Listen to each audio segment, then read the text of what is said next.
Hello again, everyone, and welcome to another edition of the Inside Lowell Daily Pulse, the Monday, March 23rd edition of the Daily Pulse. I'm your host, Teddy Panos, coming to you from the Well Point Studios here in beautiful, historic, chilly, hell, for a little bit earlier this morning, and maybe again for tonight, snowy downtown Lowell. Winter is not yet ready to release its grip on our region, even though on the calendar, winter is gone and spring is here. But fear not, the warm weather will come soon enough. Spring will spring. Spring will have sprung, however we want to word it, soon enough. But of course, here at the Daily Pulse, here at Inside Lowell, we keep going each and every day because always so much happening in our communities, in our state, in our country, in the world. And, you know, who better to check in with to do a little weekend in review and kind of look ahead at what's coming than our great friend, political pundit, now, you know, former election commissioner,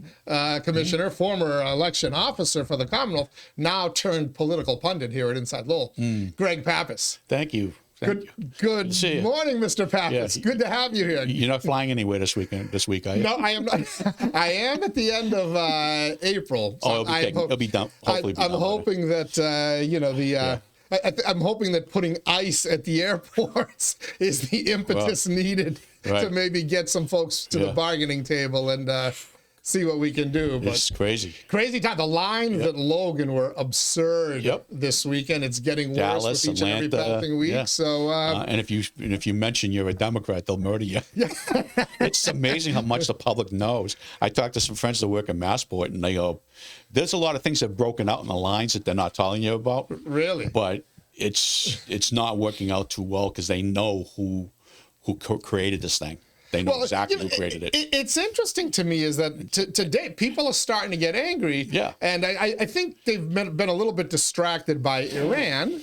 But I think when attention turns back, if people are still waiting 3-4 hours to hop on a flight and flights are getting canceled, it's eventually going to turn to the people say, well, why isn't this happening? And then you get down to the fact with either abolish / change what ICE is doing, or we're not funding TSA agents, which means it's going to screw up your flight. I don't know why the two are related, but in today's 2026 political climate, they are. Well, they're just trying to stop. I mean, again, it's not the Democratic Party. It's progressive, left, whatever. There's no more Democrats left that I know of. I can't really pick any out. I don't think, you know. Well, we got to talk a little bit about that because last time you were here, you angered a few folks by giving your dare I say, blunt assessment of the state of today's Democratic Party versus what it was. I saw it in the state committee years ago. I mean, it was getting worse. People were attacking me because I said I was a President Kennedy Democrat, and his nephew was standing right there. ''Camelot is dead, my friend. When Ed Markey mopped the floor with Joe. Kennedy. That's an interesting thing, too. No, Patrick Kennedy. Yeah. You knew that Camelot was officially dead Joe in Kennedy. Massachusetts. Was it Joe? Young Joe, not the father that I work with. But the thing is that, I mean, Ed was never a Democrat anyways. Ed was just, like I said, when I got to the State House, his desk was in the hallway. McGee kicked him out of the, I mean, he was, I don't know what to say about him, but, I mean, you know, there was a book that somebody wrote, and I was looking at the title of it, what do they call it, Suicidal Empathy? So he'd be the same guy, stand in the middle. I'm with these people, and 10 minutes later they murder him. Really? Well, go ahead. You know, I mean, what can I tell you? Don't spread your logic on the rest of us and expect us to be logical with you. It's not logical. None of it's very logical. So we shall find out. There will be elections in November. We're going to talk a little bit about those. We'll talk about what's happening in Iran. Some major developments maybe this morning on that front, and a new hero of the left emerged with his passing this weekend. We're going to talk about all of it with Greg Pappas here on today's Daily Pulse, the Monday, March 23rd Daily Pulse. First, let me thank my sponsor, Ray Booten. He is a licensed realtor in Mass and New Hampshire. He's a certified appraiser in both states as well. So if you're looking to buy or sell a home, a business, or a commercial property, get in touch with Ray today. You can find him online, realestaterayBooten.com. That's realestaterayBooten.com. Ray, of course, is our Daily Pulse sponsor here. I also want to thank our friends at WellPoint for hosting us here in the WellPoint studios. It's the only health plan offering healthcare benefits exclusively to Massachusetts GIC members at WellPoint. Your whole health is their whole point. Thank you, Ray. Thank you, WellPoint. We've got some other podcast sponsors who sponsor all of our Inside Lowell podcasts and content here. Their logos are scrolling across your screen. We'll tell you about them in just a few minutes, but we want to get right down to it with Greg Pappas. Just say one more thing, too. I mean, I looked at the party thing again this week, and from 2000 to end of 2024, 300,000 people left the Democratic Party in Massachusetts. I haven't looked at 25 or this, but I did talk to a couple clerks through some other people in our area. People are coming in. The new ones are enrolling either unenrolled or Republican. They're not enrolling that Democrat. Is there growth on the Republican registration? Yeah, there's growth. All just going to unenrolled? There's a lot of unenrolled, but there is growth on that. But these are new voters and stuff. But I could just imagine George O'Meara and those guys, Doris Biati, party officials. That would never happen with them because we had a logical party. It made sense. And yet, the election results to date, as we sit here in March, we'll find out again in September and in November, tell a story of no change in Massachusetts. But you can't even call that an election, or even Galvin's perplexed by the fact that's the lowest turnout in the history of the Commonwealth. I had a special election? Yeah. Lowest turnout in any election? On state senate side, yeah. On the state senate? No kidding. Yeah. And the thing that's interesting is... Congratulations, we made history. Yeah, and I even was talking, I ran into a friend of mine who's a janitor at the high school, and he said, nothing against Rodney and her, but the reality was, Rodney and Vana, rather, right? Is Vana? Yeah, Vana, I keep saying her name wrong. Vana Howard, Rodney. But I said it to Rodney, I don't really know her. I know her political record, but I don't know her. But she, this janitor said, like the 14th person in the past couple of weeks saying, I said to Richie, I said, you didn't vote. He says, I heard you didn't vote. He goes, no. He goes, there was no choice. They're both the same thing. So that says that, in other words, the Democrats, and these are people who grew up as Democrats in Drake. Their grandparents were, I knew their grandparents. Interesting. So there's no choice. You give them a choice, it'll be a blowout in the fall. But it sounds like we don't have a choice, but we'll talk about that, I guess. We actually do have a choice. Well, I mean, that's what I mean. The same choice. We may have three choices. The same choices, again. That could have been passive aggressive. Let's put that stuff aside. Yeah. The big news this morning, Donald Trump on Truth Social on Friday, he threatened the Iranian government, if you don't reopen the Strait of Hormuz to safe passage for all ships, we are going to bomb your biggest energy producers. There's a nuclear facility that folks thought he might be targeting, or a natural gas oil producing facility. The Iranians responded yesterday saying, well, you bomb these, here's a list of sites we're going to bomb. And they picked up all their Middle East neighbors, their biggest energy production plants. This morning, President Trump said on Truth Social that he's ordered the Department of War, as he calls it, formerly the Department of Defense, to not conduct any airstrikes for 5 days.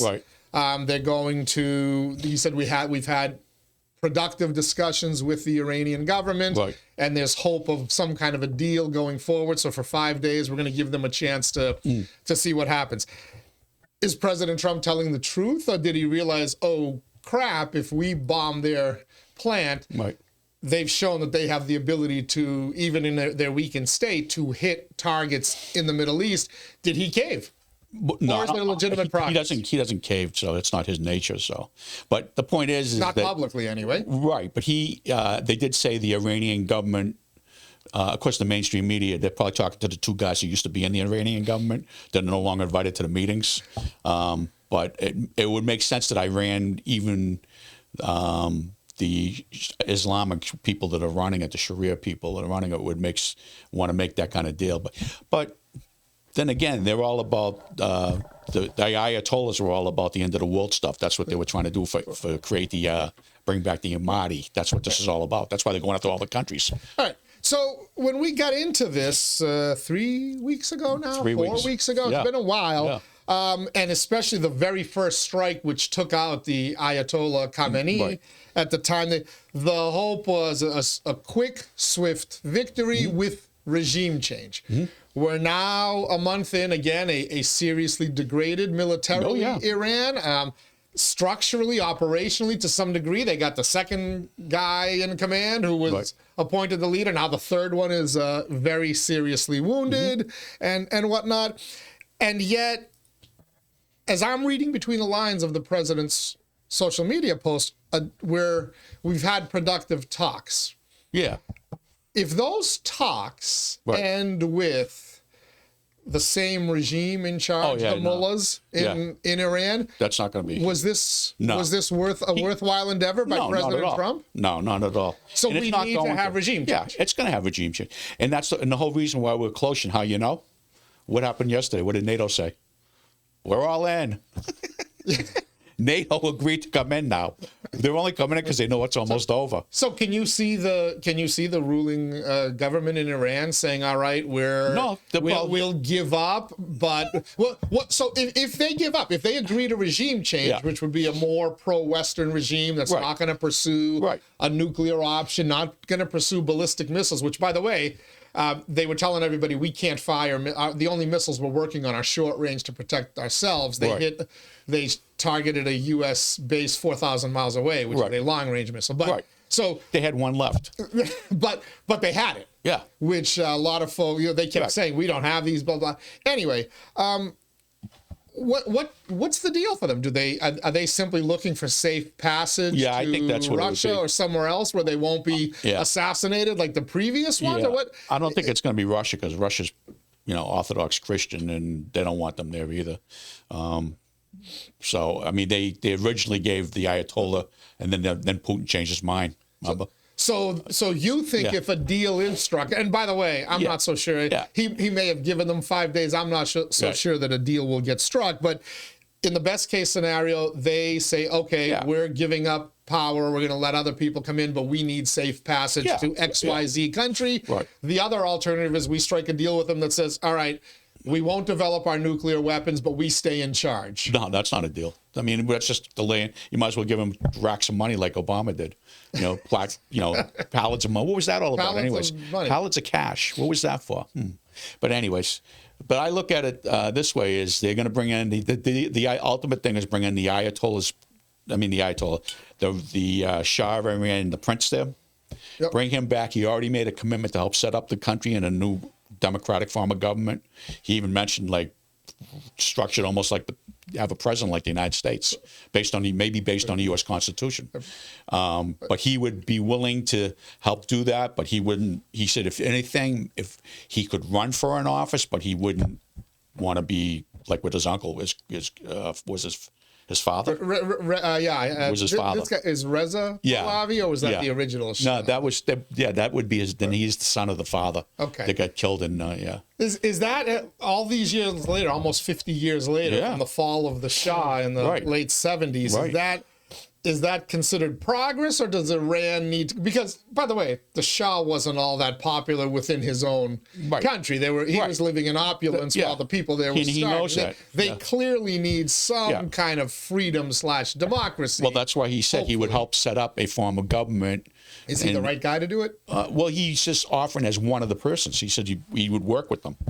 And you need somebody to focus everybody around at some point. If he would set it up, and he even mentioned maybe copying the U.S. Constitution, how an American government, it's kind of, I mean, to a certain degree, you got that in, where is it in Africa? Nigeria, or is it? What's the country in Africa with the American flag? It looks just like the American flag. Oh, I don't know. Yeah, because after the Civil War, a bunch of slaves went home. They left the United States instead of staying here, and they went back and they formed their own government, and they got a flag that looks like the American flag with one star. No kidding. Yeah. Okay. All right. Same concept. I'll have to look. Yeah, you didn't know that? I'll have to look. Yeah, that was a very, very famous thing, and that was even after President Johnson gave reparations to the slave owners, gave them land and their reparations and stuff for what they went through, which people don't want to talk about today because they just think they deserve it, even though they're born in Michigan and they didn't. It's so funny. We're putting that aside for another discussion. So a deal in the works, maybe, in Iran. The good news is price of oil plummeted immediately upon that Truth Social post from President Trump. Hopefully this can have a quick, peaceful solution with no boots on the ground. Right. Ideally with regime change, but hopefully we can get back to focusing here. Right. I will say one thing, and you kind of just hinting at it too, is whatever the final outcome is going to be, if Trump's going to do what's best for America even before the Iranian people. Even though that sounds cruel, but that's what he's going to do. And that's his job. He was elected to be the president of the United States, not the president of Iran. Right. we can try to help. But ultimately, they're going to have to overthrow their own government and try to, set up a free country.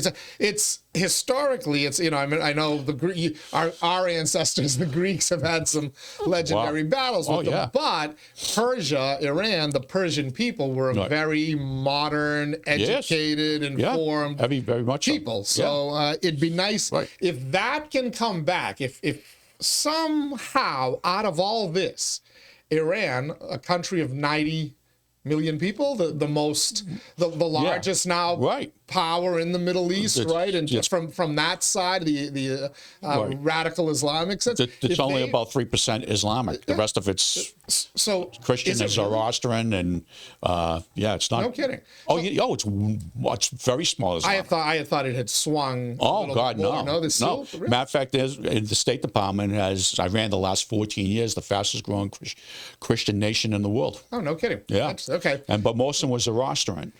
That would go a long way. And the Greeks are kind of related to him. Yeah. You know why? Remember? Alexander the Great defeated Darius, and what happened? He married Darius's daughter. That's right. So there you go. It all comes back to our ancient Greeks. But, I don't blame them. They're very, there were peace deals struck with many of these Arab countries, many of these Muslim countries that had been warring with America and the West. And now if Iran kind of joins the fold, interesting. It's big. Could we see some peace in the Middle East in our time frame, or is Lucy going to pull the football yet again, Mr. No, well, I mean, you want to go biblical, and you look at Jesus said there'll be peace in the Middle East in the end time for a certain amount of years, and isn't it ironic? Here you go. I mean, if you look at the guys, the people that talk about prophecy, they talk about Elam, which is the part of Iran that's along the waterfront where the nuclear power base things are, that they would be destroyed and struck and destroyed and cause a massive 2,000 years ago in the Revelations. It talks about it. So there will be peace. So it's going to happen. I really believe it will. For how long it lasts, I don't know. But it's going to be peace, and Israel will go through this golden age before everybody attacks them, which is not going to last long.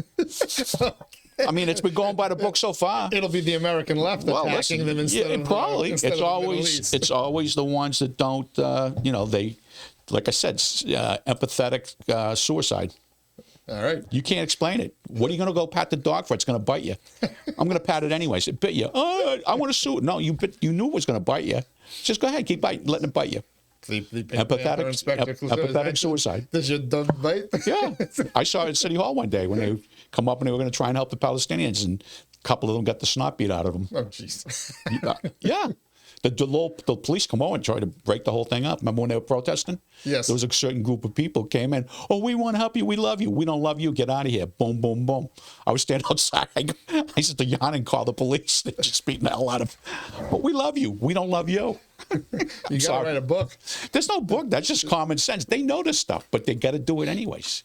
See, because what it is, it's just like somebody was saying last time. I was watching, I think it was, who's he's really, John, the guy, one of the guy sits in his chair on TV, and like Johnny Carson does his show. He kind of was left, and kind of more to the middle now. I'm talking about the Jewish guy, political pundit and stuff. He had talk shows for years, and he's really common sense. He's arguing. Bill Maher. Bill Maher, yeah. Bill Maher turns around and says the other night, he said, it's come to a conclusion. He says, you won't say this about the Christians. You won't say this about, but you'll say it about the Christians. You'll say it about the Hindus and this, but you won't say it about the Muslims. You're not interested in what the right thing is. You're just afraid of them, that they'll kill you. And so the whole process of your philosophy is that, you really want to be, what do they call it, not prim and proper, they want to placate them. What's the word called? I think they called it appeasement in World War II, pre-World War II. What do we call Europe. it today? Social, when you're supposed to give people the other, the benefit of the doubt and temperance or whatever, He says, that's all it is for you guys. It's fair. Other people, because a Christian's not going to take out a sword and cut your head off. So you don't have your social program goes down the gutter with all of that because it's inconsistent. And Mark killed shut this guy up on the couch like right away. It's beautiful. Greg Tolerance. Tolerance. Your tolerance is based on fear. It's not based on tolerance. And he was absolutely beautiful. Well done. The guy didn't know what to do. Do you want to go to a commercial? Sure. Bill Maher has become must-watch television because he still dumps all over Trump, by the way. Right, but he's logical when he does it. If he makes mistakes, he calls him out on it. Logic is logic. Truth is truth. But anyways. Indeed. All right, Greg Pappas is our special guest on today's Daily Pulse. We're going to get back to the discussion in just a quick minute. Let me first thank my Daily Pulse sponsor, Ray Booten, licensed realtor in Mass and New Hampshire. Find him online, realestaterayBooten.com. I also want to thank our friends at WellPoint for hosting us here in the WellPoint studios. At WellPoint, your whole health is their whole point. Washington Savings Bank, banking that goes the extra mile. Make the switch now to Washington Savings Bank. TMI Properties, TMI Cares, managing and developing their own properties for over 30 years. Find your perfect space with TMI. Mahoney Oil, providing warmth and protection to generations of families throughout Greater Lowell and southern New Hampshire since 1925, and by the Greater Lowell Community Foundation, improving the quality of life in our communities through strategic, impactful philanthropy. Thank you to our sponsors. Thanks to Greg Pappas for joining us. All right, from one set of Mullahs to Robert Mueller. Oh, yeah. As we say here in Massachusetts. Robert Mueller, former director of the FBI, more famously to today's world known as the man who was investigating President Trump's ties to the Russians and whether they influenced the election and controlled Donald Trump back in 2016. Others will tell you he was the guy that was in charge of covering up the hoax and whatnot. He passed over the weekend, and true to form, the President of the United States, Donald Trump, went right to social media and basically celebrated his death, saying he'll never harm another innocent person. Basically, good riddance. Yeah.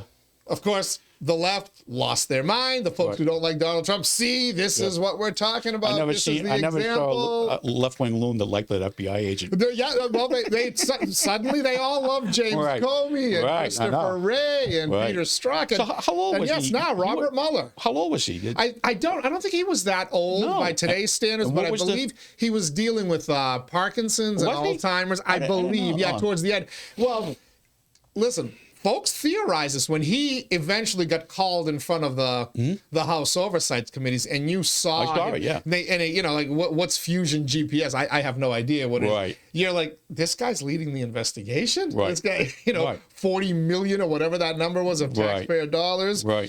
He was a shell of the guy who told us how the FBI was mobilizing to defend America in the age of weapons of mass destruction.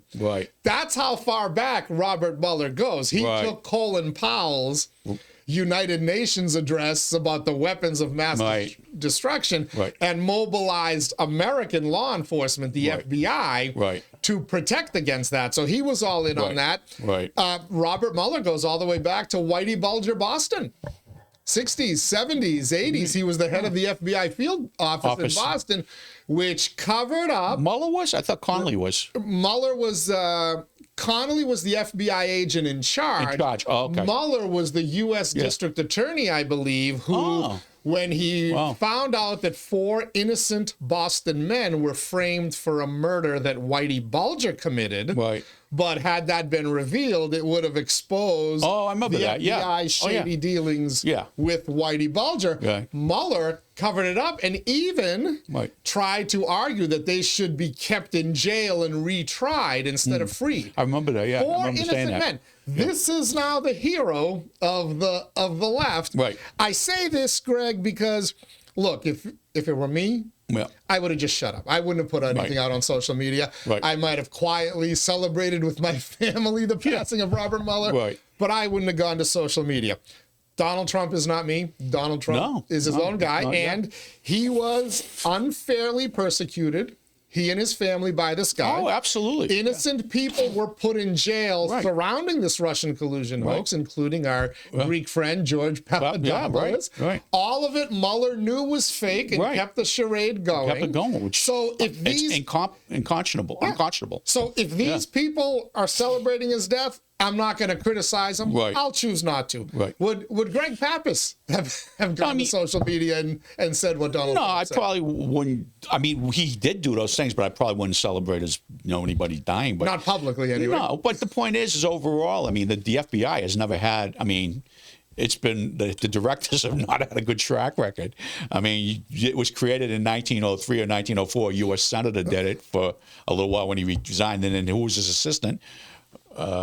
Hoover. J. Edgar Hoover. J. Edgar Hoover. Who we know was an enemy of the civil rights movement. Oh, yeah. And Dr. Martin Luther King Jr. spying on him, spying on presidents, spying on everybody, blackmailing them. And he was there from 1905, I think, to 1971. Was he that? So he basically grew up and died at that age. And here's a guy, he openly in his biographies, his biography I read about, openly hated gay people. And he was gay. But he was cross-dressing. He was a cross-dresser. We found that out in after book. Clyde, what's his name? His system was, but he hated gay guys. He hated. I never really said anything about females, but he hated gay guys. He just, I don't know, it was bizarre. It's the 3 different books that were written about him. Because I read a lot, as you know. I get 12 bookcases at home. Completely flew in the face of the public persona. So I'm saying that because you look at several. There's probably, if there's been 10 of them so far, because they went to the 4-year thing, probably about 3 of them were good. I mean, I don't know why. Recent history, not stellar for the FBI, and yet it's hysterical because you used to have Republicans. The FBI could do no wrong. Right. But Democrats, wouldn't urinate on an FBI chief if they were on fire. Right. Donald Trump completely flipped that, and now the Republicans, or dare I say the MAGA? I hate to. I don't want to classify Donald Trump as a Republican because he's not. Really not. He's like Andrew Jackson. But the MAGA movement can't stand him, the FBI, because of Christopher Wray and Mueller and Comey and this and that. But the Democrats, they talked about Mueller's service to the country and that he was a war hero, and he was. Right. But man, Timothy McVeigh also was a decorated Army veteran, wasn't it? Didn't he serve? And we don't celebrate him. So not that I know. I don't know why Robert Mueller suddenly became an icon to the left. That's what I said. Sympathetic. It's illogical. And that's the whole point. And now the illogic is starting to reflect in people registering to vote. It's starting to reflect in people voting. I mean, there was some primaries, if I remember, down in Texas, and the Democrats removed some of the left-wing loons themselves, put more moderate ones in. Same thing in another state. They got kind of their rear ends kicked too. So if they want to still use the party to try and regain the party and put it back, see, I don't want to do that. I just let it go that way and let people, because people don't want parties anyways, and I understand that. I mean, George Washington was right. It creates division right away. The Speaker of the House should probably be, I don't know how you could do it, a non-voting member and just a person, appointed by the public. I don't know, elected by the public or whatever for every. So that's an interesting thing. Theoretically, every 10 years or something. The Speaker of the House does not have to be a member of the United States Congress. That's correct. Because there was talk back in 2022 when the Republicans regained control of Congress that they would appoint Donald Trump the Speaker of the House to stick it to Nancy and that's the whole. They did that for that reason, because Washington didn't want parties and controlling the vote. And you have to all vote this way. I mean, let's face it. Some of the stuff that even our congressman she had to vote on, it doesn't look good. I mean, there's a lot of things that just don't look good, and I can't imagine her being able to want it. But as long as she doesn't have opposition, she doesn't care. Seth Moulton does now, because he's running sideways, upside down everywhere, because he knows he's going to be one of the persons to lose a seat in Massachusetts at some point. There'll be 2 seats probably lost. He'll lose his seat. He'll probably lose his Senate race to Ed Markey. Yeah. But the good news is he'll be able to retire in a $3 million home that he just bought. 3.5. 3.5. I underestimated the value. How did he... He served in the military, right? Yeah. What did he do for it? What product did he invent?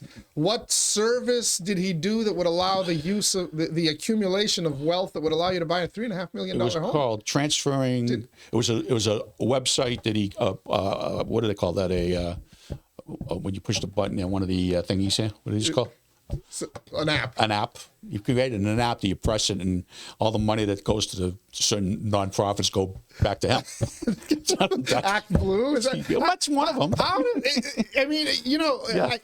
folks, put party aside. Right. I mean, Forget how parties. do all these people go to Washington, D.C. broke Right. and end up wealthy as Right. sin, buying all those? Like, do you not get it? Do you not get it? Atkins left still one of the. Atkins said no, didn't get. Marty didn't have any of that. You can say what you want, whether you like Marty or not, but that wasn't around in Marty's time. They didn't have that. I mean, Marty progressed to other things, but he did progress to higher paid salary things. Correct. But that wasn't going on back then. He owned a home in Belvedere until he became UMass Lowell chancellor and UMass president. Chester still had his house in Cambridge. I mean, came in Concord. This whole thing with the. And the thing is, stunning. Well, like I said too, here's the reason I really think. A friend of mine called me last time. He was talking to me just off the cuff. He says, "How do we change the government? How do we go to term limits?" I said, "Well, you're never going to be able to." I says, because the bottom line, the United States Congress is built on seniority. Your chairmanship is based on seniority. You're moving up. You're going to be an idiot, and chances are you're going to move up to a chairmanship if you're there long enough. So you're not going to get rid of that. And the U.S. Senate, I learned, working for Chester in Congress and I kind of knew it anyways, but from guys that I knew that worked in the U.S. Senate that I went to school with and stuff. But the U.S. Senate, I mean, one of them said to me, it was John Glenn, because I talked to him. I met him in a cafe sub shop one day, and he was talking to me, and because he knew my dad, because they were in flight school together at Pensacola, which I had to go home and tell my father, you didn't tell me that, But anyways, the class of 24, right? 24 guys. Anyways, Glenn, I says, well, that's Congressman Atkins over. That's who I work for. I said, you want to meet him? He goes, Gary Hart was sitting there. He goes, well, we'll meet him. He goes, we'll wait, till about 10 or 12 years to see if he moves up. And then he says, then we get to know him. Because usually he says, just like presidents, they come and go, but the U.S. Senate's here forever. And that's when I realized it. Exclusive club in the world. Most exclusive club in the world. So a U.S. Senator, a lot of the U.S. Senators, they started to realize, and that's why you see the problem today, they don't care about their party. They don't care about the American public. It's a very exclusive club, and Schumer will get along with, have dinner with the most conservative U.S. Senator, and they're fine. Because that club doesn't break. And people, when they realize that, maybe they'll do something about breaking it. But I don't know how you're going to do it. That's the problem. The Senate's the block on everything. Go AOC. 6-year terms, All right. Well, speaking of elections, let's bring it back home.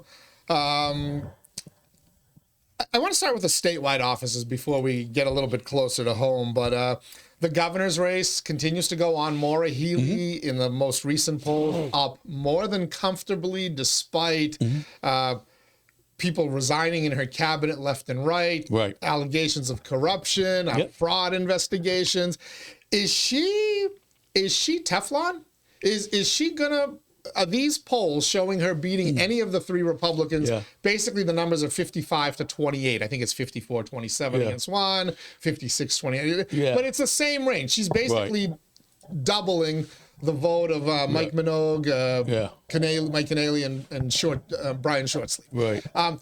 Are those legit polls? Is she going to be able to withstand everything that's coming out there news-wise? See, polling today is so different. I mean, like years ago, you had a phone number, you knew who you were talking to. I mean, most people today will not answer the phone or they'll lie just to screw around with it too, So I don't really know who did the poll. Was it David Suffolk? One I believe was Suffolk, and then I forget who did. It might have been UNH or somebody. But they were. They again. I question all these polls. I do think too. They need to change their methodologies and whatnot, especially as you said, to account for the changing demographic. But in Massachusetts, generally a poll that shows a Democrat winning comfortably is not that surprising. No. Well, But her with all these issues, stunning to me that she would be winning by that much.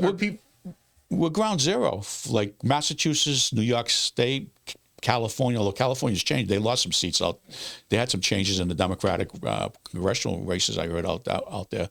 And I talked to a few friends out there. One of my friends I was talking to, and she lives next door to Sully, the guy that landed the plane. And he lives out. Captain Sullenberger. He's out in California? Yeah, he's right next door to a young lady from Lowell. No kidding. Yeah. Can we get him on a podcast? You want to get her. She's better. But anyways, I'm just saying that I don't know how accurate, how good all the polling. I think Dave's even realized, and he's having trouble with the polling. But the Republicans want to. The problem with the Republicans in Massachusetts is they're like the party thing. They're like the Democrats in a sense. They're not, far left, but years ago, the party chairman would sit down and say, "Okay, the Stree is running for governor. You're running for governor. You're running for lieutenant governor. We need somebody for attorney general. We already have somebody for treasurer." And that was it. They did. They had that was it. No choice. That's what would happen. The convention, yeah. So that was 1990. Right. Bill Weld and Paul Cellucci were originally vying to be governor, and they struck a deal. Right. One would be governor, one would be lieutenant governor, and then Joe Malone, who ended up getting elected treasurer, I believe the last Republican treasurer as well, they formed a pretty... I would say powerful, competent threesome. Not that the Republican Party controlled the state house, but they did in 1990 win a veto-proof Senate number in the Senate. I should say they had enough senators to support a governor's veto. Right. So. And the other thing was they dragged in, if I remember, was also the year they dragged in Blute and Torkelson, two congressmen. Yes. Two United States Republican congressmen. 1990. Yeah.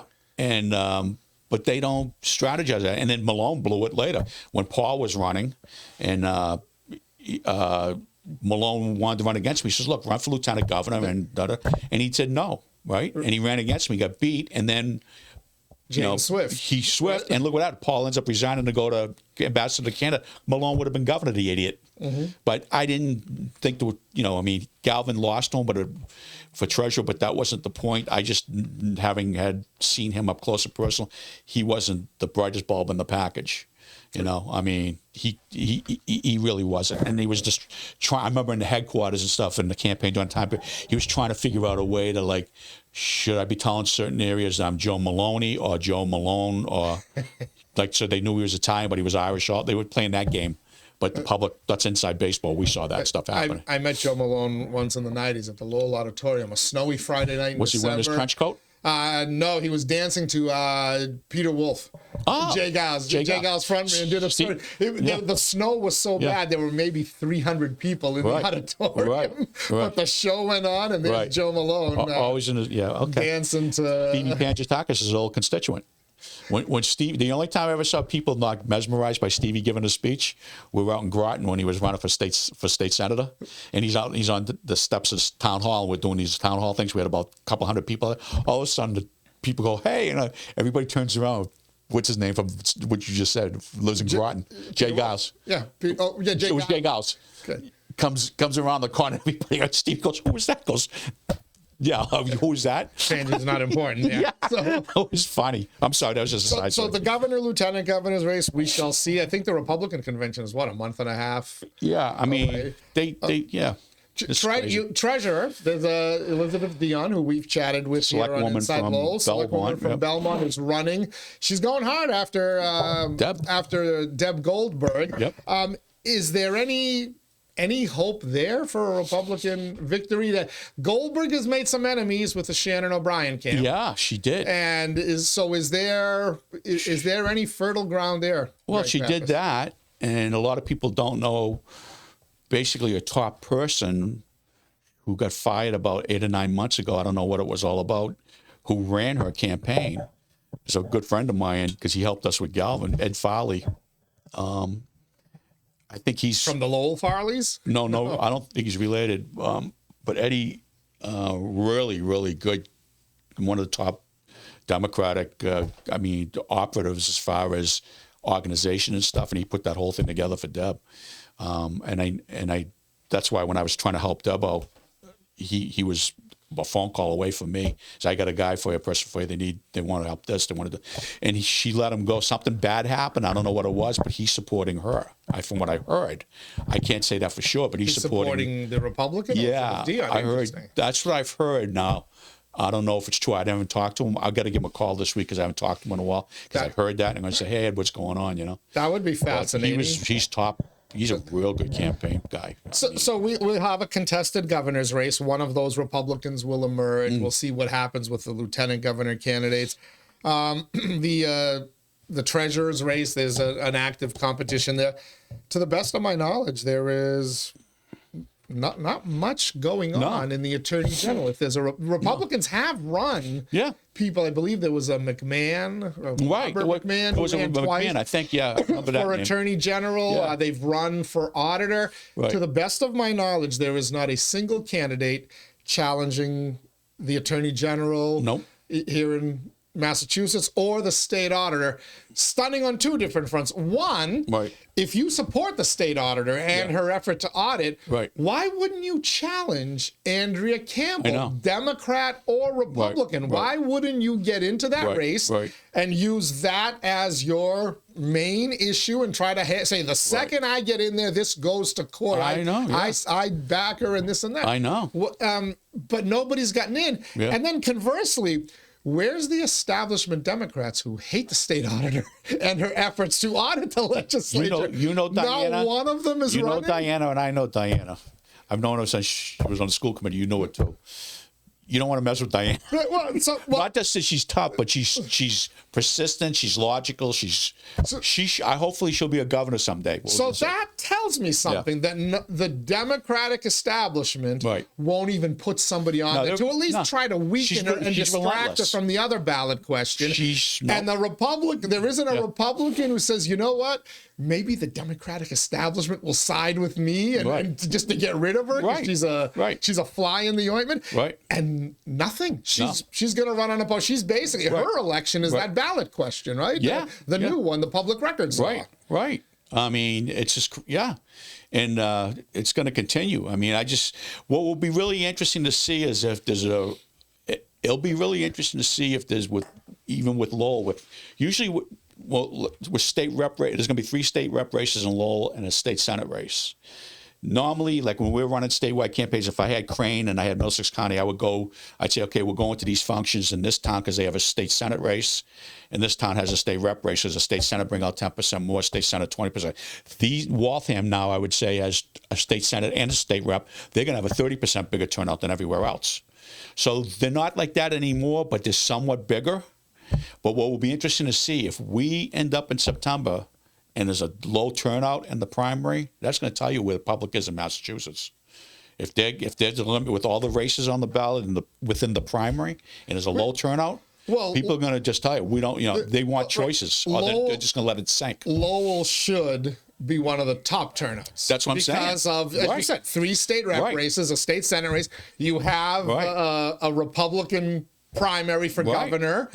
You've got a U.S. Senate race with Moulton and Markey. You should have a big turnout. See a huge, even by statewide standards, here in Lowell.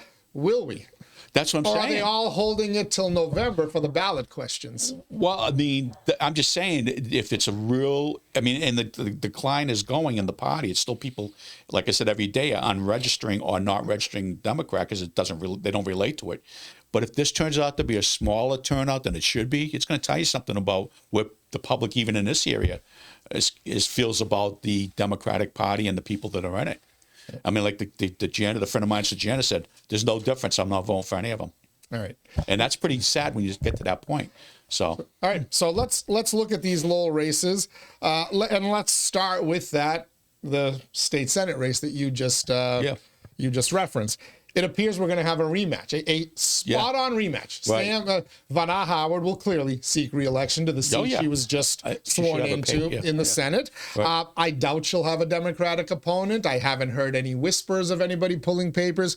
She will have a Republican opponent, Sam Meas, who did the write-in campaign and got on the ballot last week, sent out a release saying, I am going to seek that nomination again, the Republican nomination.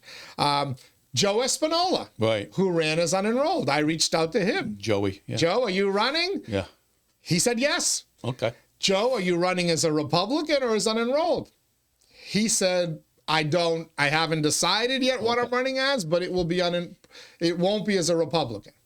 So he's going to run unenrolled again? Well, what do you mean? If it's not, what you going to do? Or is he going to run as a Democrat against Vanna Howard? So Joe Espinola, if he runs, is going to run as an unenrolled. In other words, same repeat. And I don't want to say this because I like all the individuals, and it's great to have choices on the ballot, as you said. But if your goal is to fight back against some of this Democratic Party ideology if you don't agree with it. Right. I can guarantee you that running a Republican and an unenrolled candidate, the same two, who lost just a month ago, less than a month ago, is going to ensure the same result. You would think. I mean, there's a possibility. The play is for Joe Espinola to run as a Republican. Yeah. He and Sam Mears, may the best man win. Right. And then you hope you catch lightning in a bottle in November. Again, maybe one of those Republicans has coattails, the ballot questions, the audit. Something, corruption, fraud breaks, and Maura Healey's wounded, and the Democratic Party is demoralized a little bit. And maybe, just maybe, it's a long shot, but that's the only hope for a Republican to win that. Well, you're also going to have probably 22,000 people voting in the primary, 22 to 25,000 in the Senate district. I'm not talking just Lowell, I'm talking the Senate district. So that's a lot more than 5,960. So you don't know what could happen with that. I mean, there could be something with the split. It'd be different. I mean, she might have capped out at the max. I don't know. Who knows?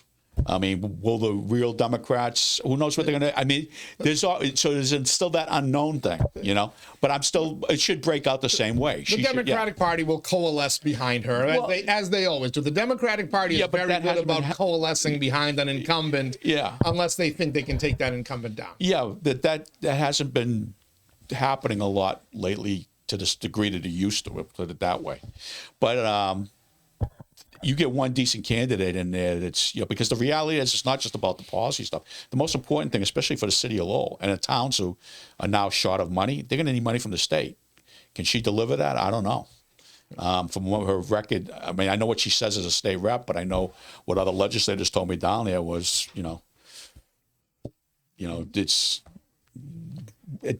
I just don't know if she's going to be able to, and that's going to put the manager and the city council in a big bucket. If they, if something does get out of the House, if we have 3 brand new state reps, and it does get over to the Senate, will she be able to carry it? I don't know. I don't know. I mean, Eldridge and whatchamacallit will help her, but they got enemies in the Senate also. Well, we're guaranteed to have at least 2 new state reps, open seats. Vanna Howard's 17th Middlesex seat.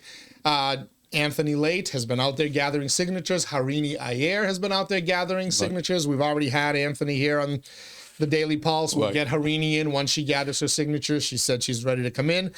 John Drinkwater, last week, I was told he's already spoken to family members. He's already told his bosses and everybody at work at the IUPAT, whatever that. I apologize if I screwed up that union letters, but he is going to declare, and I'm told that declaration will come this week officially from John Drinkwater himself. He must beat Ed Kennedy. If he ran for Senate, he'd win. Does he?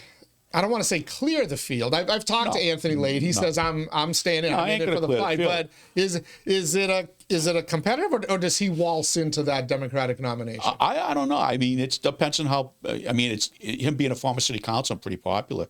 I mean, the other guy split it for him. He should win that, but he would win the Senate seat hand down. He almost beat Ed.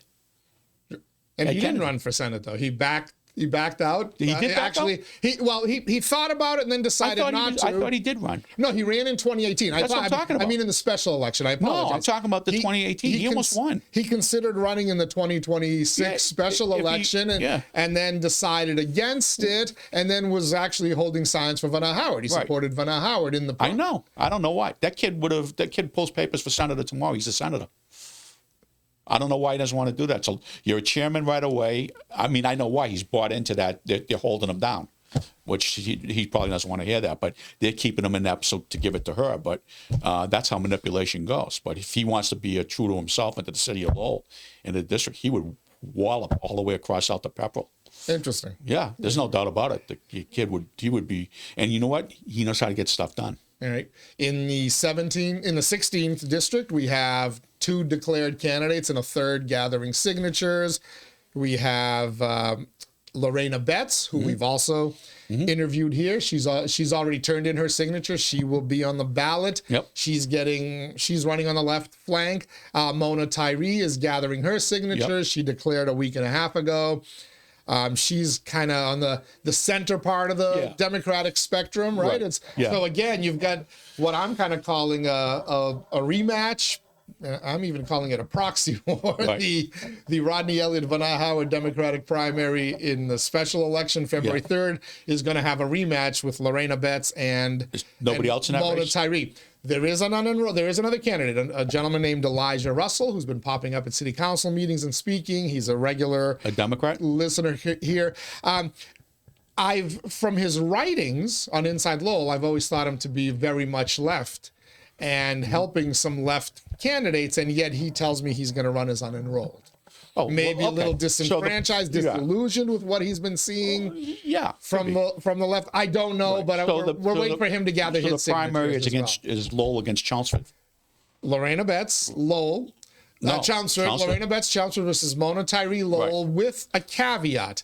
A lot of the same forces in Lowell that were supporting Van Howard in the state Senate race against Rodney Elliott are backing Lorena Betts. You can see it to the point where Jamie Eldridge has, again, outside of Lowell. But a lot of people that supported Rodney, who's lived in the district, and Rodney are going to support Mona. Correct. So the Rodney Elliott crowd, Mona Tyree, the Rodney Elliott crowd will, to a large degree, support Mona Tyree. The Van Howard crowd, to a large degree, is supporting Lorena Betts. I don't really know Lorena. I watched her on your thing. I think she's a little too far left, but Miss Tyree is.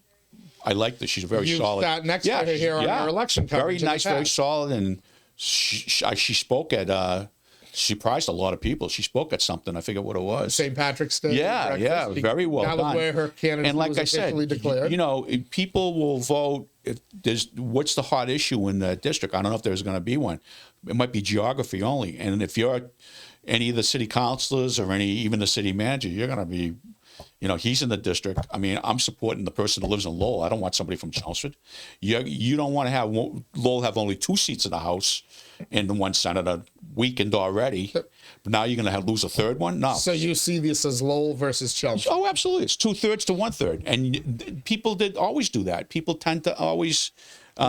they're going to have to look at its geography. Lowell needs 3 people in the House to get what they need out of the House. All right. And she can say she's going to represent Lowell. She won't have the authority. She won't be able to have the strength as a Mona would be from Lowell. But let's frame it additionally. You'll have Lowell versus Chelmsford. But you'll have left versus, I'll call it right, but let's call it center of the Democratic Party. Mona Tyree is certainly not a right winger. She's but I still don't. Democrat. And I don't. Centerville, Pawtuckaville, and even that part of Chelmsford is not really left. And yet, in the state Senate special election, admittedly less than 5% turnout, Van Howard won Centerville. Right. But and what did not lose Pawtuckaville by as much as one would have thought. But you can't, again, I hate to say it, but the reality is that wasn't an election, like Galvin said. That's not a measurement. You can't use that for anything. And I said to Rodney, I goes, what the hell was that? Plus, he had money left over he should have spent in Drake, and I told him on one issue, which would have popped 5,000 people out if they all got it, but that's another story. But anyways, and Zoe won when she ran, and she was a good candidate. 𝐃𝐚𝐢𝐥𝐲? Yeah, she ran. I think she won Chelmsford, right? The precincts in Chelmsford over Rodney, but she lost Centerville, which I couldn't understand. She was competitive. Yeah, she was very competitive in that race. I don't know, but I couldn't figure out how she lost Centerville. Rodney won. I thought for sure she'd win Centerville. She's very involved. She was very involved in Centerville. Right. I don't know. It's weird, yeah. All right. But that's probably the least left-leaning district out of in the city. Oh yeah. All right. So there's your 16th, there's your 17th, and then you've got the 18th, the Highlands and the Acre. Tara Hong, the dean of the House delegation, come next January, assuming he beats back a strong challenge from 𝐃𝐚𝐢𝐥𝐲, former Lowell mayor, current city councilor, first Cambodian mayor in Lowell. Right. A guy that's popular. His enemies don't like him. Those who like him love him. He's fully embraced the audit, though. He has fully embraced Diana 𝐃𝐚𝐢𝐥𝐲. She showed up at his fundraiser, introduced him, and so 𝐃𝐚𝐢𝐥𝐲 has gone all in on that audit question. Again, I think smart. Tara Hong had gone all in on the audit question, and then once he got elected, did not. So if you're going to take out an incumbent, you need to look where 72, maybe now 80% of the people in your state are, and try to attach yourself to that issue. And there were a couple local issues too. Is that enough to Is that enough to make this a competitive race? Oh, it's competitive no matter what. It's definitely competitive. 𝐃𝐚𝐢𝐥𝐲 was a mayor in the city council, ran for registry of deeds. He's got his name out there.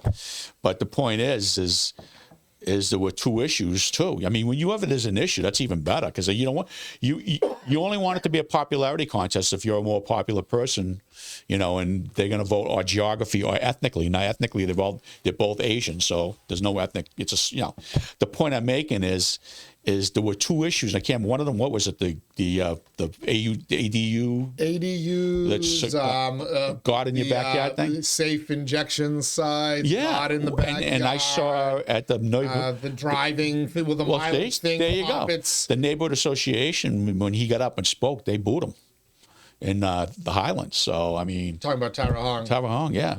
I think 𝐃𝐚𝐢𝐥𝐲's got a very good chance of winning. I mean, To me, that's a fascinating race because it is. Clearly they're on different sides of the Cambodian/Southeast Asian debate. Clear, yeah.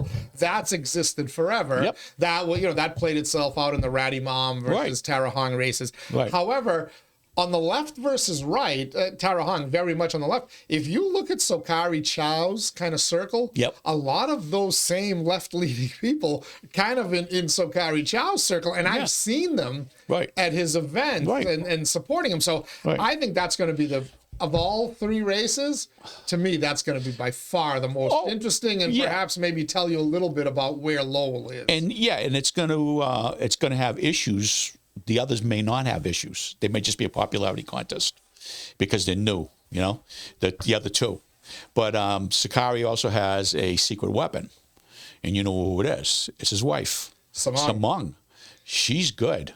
I jokingly she ran for. I jokingly told her because we were hosting their. Well, we weren't hosting it. They hosted their fundraiser at Athenian Corner. By the way, any candidate for any office wants to have a fundraiser at the Athenian Corner. We're happy to have you. Democrat, Republican, liberal, conservative, MAGA, non-MAGA. We don't care.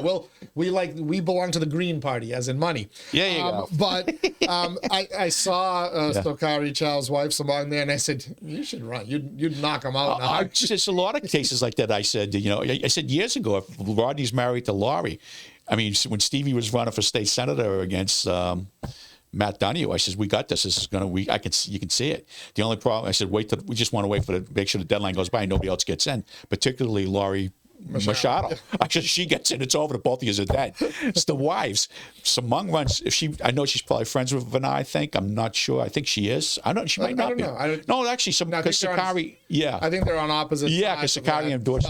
So if she ran for senator, oh my God, that woman is talk about an accomplished lady.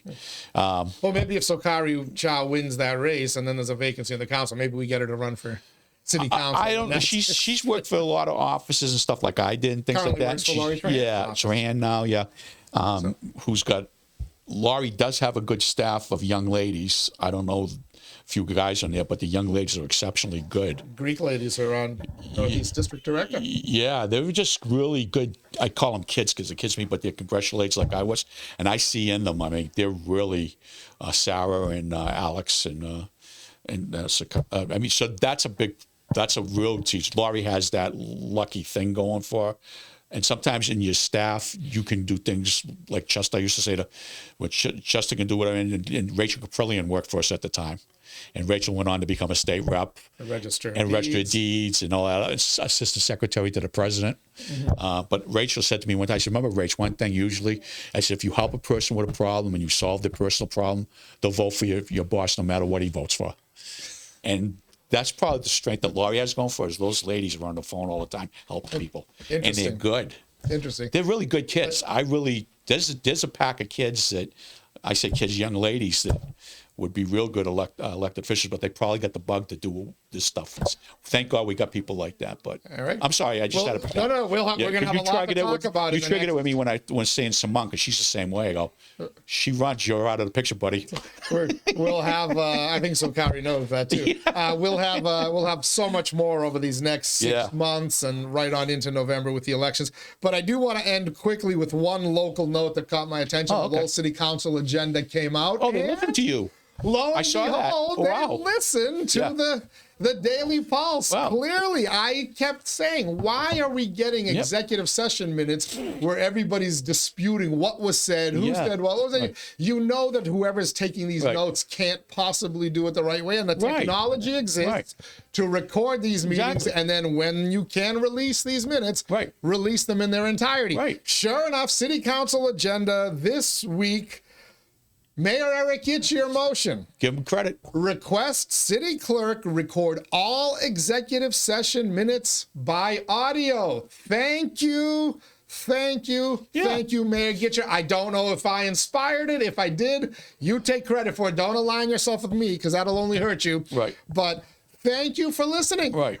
All meeting minutes, record them by audio. Hell, do video now and get, if the public wants transparency, because that's all everybody says. We want transparency. We want to. Here you go. There's nothing more transparent than a recording of what everybody said verbatim. Oh, yeah. You know, they'll have to probably fix up some names, and because AI is not yet good with certain names, but it will capture the gist of everything else. And now there won't be any questions about transparency, and whatever he said, whatever she said, we'll all know, and no one will be able to exaggerate about it, lie about it, whatever the hell they're doing about it. So thank you to Mayor Hetch for listening. Eric, in at the same time as the state auditor is trying to get but just little public records from the Beacon Hill. This is a thing elected officials, you know, I always said that, you know, there's some that go for the glamour. These little things are just as important, if not more important. This is what you're supposed to do. So kudos to the mayor and the council for going along with it. Was it a unanimous vote? Well, they'll vote. They'll vote tomorrow night. Okay. I don't know if they'll vote tomorrow night or if there'll be a so. Yeah. Actually, no. He says request that they record them all by audio. So they don't even have. He's not even asking for a report. So we should get our vote. Tomorrow night. So once that passes, if that passes, I hope it certainly does pass. Then I can move on to my next public records request, or I should say my next. It is a public records request. I think we should be able to. I think the public should be able to see personnel files once people are no longer employed in a community. No longer people who leave jobs, people who are fired from jobs and leave jobs. Why can't you when they're employed? That's my question. My question. Galvin got a call and said, Greg Pappas works for you. Can I see his resume? They gave it to him. That's a public record, right? Right. So if somebody's been let go from a job, I mean, at least it was when I was there. I don't know if human resources things have changed. Well, that's what. So when I was there, personnel records are generally very well protected. Are they now? I think so, but I don't know. I'm told that some people have said to me, why wouldn't they become public? Others have said, no, they can't because they're personnel records. It's privacy issues. You know, if there's a health. But I get all that. But once somebody's no longer employed, once somebody's been either let go or been told let go before you're going to be let go, why shouldn't the public know about this? No, absolutely. Transparency, right? We care about transparency. That's what we, I'm all in favor of that. I mean, and I was, There we go. There's my next crusade. Here's my records. I mean, you can show a line. I mean, Bob Crane was funny like that years ago. So I could call for your personnel records right now? I don't know if you can. You're telling me you probably can't, right? But if you can, good luck. Maybe I'll try. I mean, I'm fine with that. I'll start with you. Yeah, I'm fine with that. I mean, did you really leave the Secretary of State's office to come work closer to home in the city of Lowell? Yeah, I wrote Billy. Or was the treasurer sick of you? The secretary, a little of both. But I sent them a letter that's in the record. Had you fallen out of favor because of the kind of stuff you say? Well, you can only, all these years of banging heads. I mean, I've known Billy for 40 years, and I mean, he doesn't even talk to his brothers. I mean, his brother called me one day about 3 or 4 years ago when he heard about my tumor, and he says, so how's the secretary doing? He says, I don't know. He says to me, he goes, have you talked to him? I goes, you haven't? He goes, no, he doesn't talk to me. That's how Billy is. But I'll tell you one, he's one of the best damn secretaries of state you ever wanted to have. And he's also running unopposed, correct? Another statewide office running unopposed. Billy's good. He's great. He's not great. He's different, but he's good. He's really, I mean, if I was his worst enemy, I would say he's good. I mean, you can't lie about that stuff. You only people figure you out, and then they don't trust you. But Crane would turn around if you come up and say, you know, Crane is funny. Got somebody calling for a public record thing. He say, yeah, do you have Greg Pappas? Yeah, he's like, better yet, come on up, you can meet him. And Crane would say, go down to the conference room. Some guy's looking and wants to talk to you. He goes, sure, fine. That's how open Crane was. He had his reputation, the best guy in the world ever worked for, Bob Crane. Okay. He was just a real human being. But he was on Corregidor, too. Combat.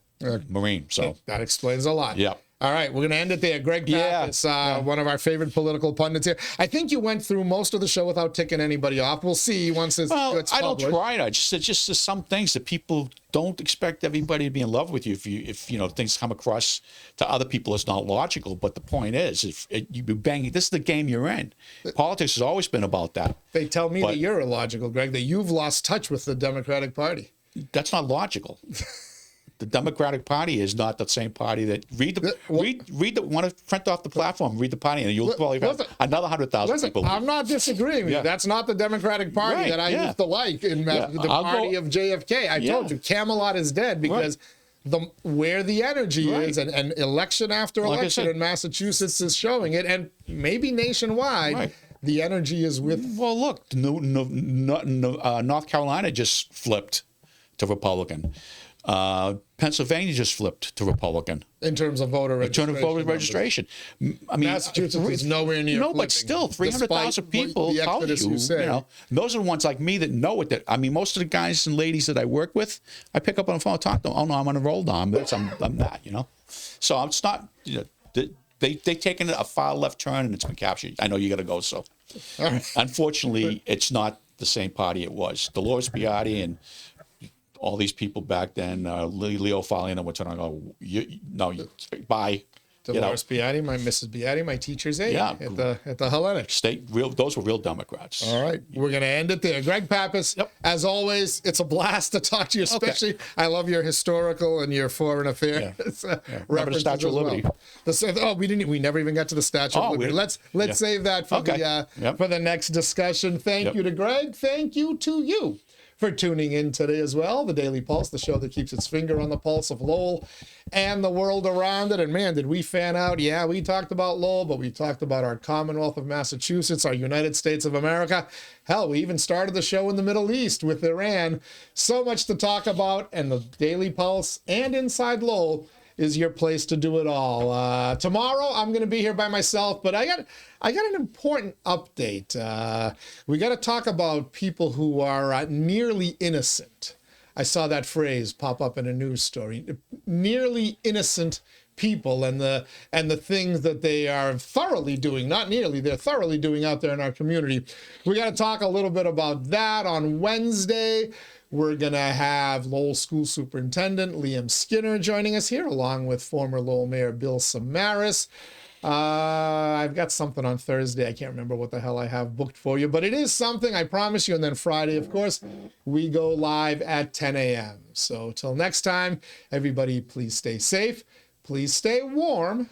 We will see you on the other side.